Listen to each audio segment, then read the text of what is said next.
उदय साहेब, उद्धव बाळासाहेब ठाकरे नावाचा जो राजकीय नेता महाराष्ट्रात आज बऱ्यापैकी लोकांना सुपरिचित आहे, त्याच्यामागचं कारणही सांगितलं मी. उद्धव आणि त्यामधलं बाळासाहेब ठाकरे हे नाव, कारण बाळासाहेब ठाकरे हे नाव जर काढून टाकलं तर ह्या उद्धवला काहीच अर्थ उरत नाही.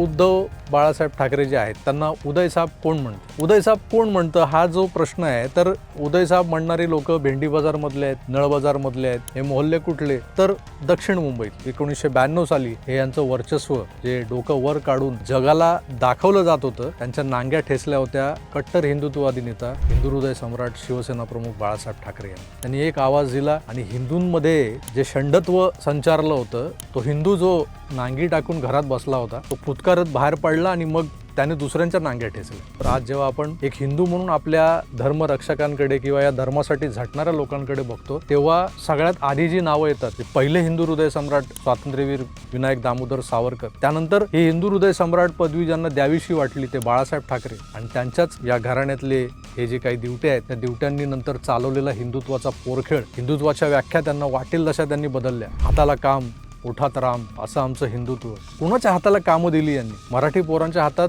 दगड दिले यांनी.